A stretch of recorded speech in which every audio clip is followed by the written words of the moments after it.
বিসমিল্লাহির রহমানির রহিম। আসসালামু আলাইকুম ভিউয়ার্স, আশা করি সবাই ভালো আছেন। বাংলার চাষি ইউটিউব চ্যানেলের পক্ষ থেকে সবাইকে স্বাগতম। আজ 16ই জানুয়ারি, ঘড়িতে বাজে এখন 8টা।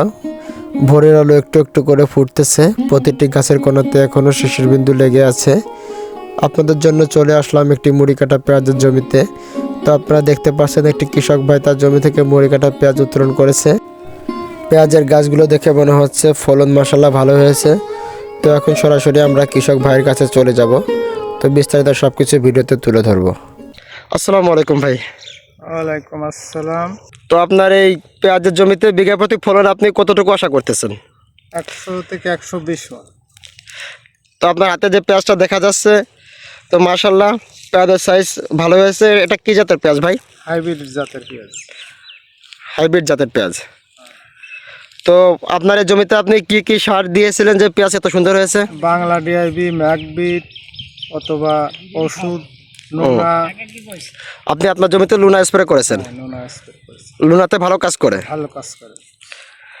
তো দর্শকবৃন্দ আপনারা দেখতেছেন ভাইয়ের জমিতে যাক মাশাআল্লাহ ভালোই পেঁয়াজ হয়েছে। তো আপনারা তো ভাইয়ের মুখ থেকে শুনলেন সে তার জমিতে কি কি সার ওষুধ দিয়েছিল, এই জন্য তার পেঁয়াজের ফলন মাশাআল্লাহ ভালো হয়েছে।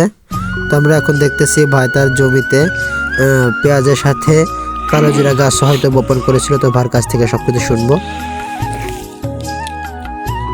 তো ভাই এই জমিতে মনে হচ্ছে যে আপনি কালো জিরাও বুনছিলেন? হ্যাঁ, কালো জিরে বুনছিলাম। আমার পেঁয়াজ অথবা 2-3 ইঞ্চি হলে পারে সেচ দেওয়ার পরে কালো জিরে বুনিয়ে দিয়ে আমরা কুপিয়ে দিছি। এটা লাভজনক ক্ষেত। এটা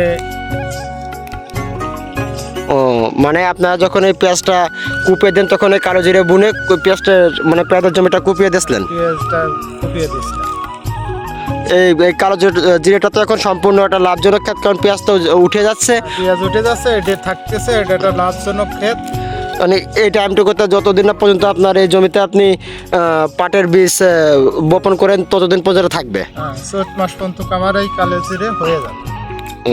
তো দর্শক বন্ধু আপনারা দেখতে পাচ্ছেন ভাই তার জমিতে এই মুড়ি কাটা পেঁয়াজ উঠানোর পরে কিন্তু কালো জিরাটা থেকে যাবে। এটা কিন্তু ভালো একটা লাভজনক ক্ষেত, আপনারা এরকমভাবে চাইলে করতে পারেন।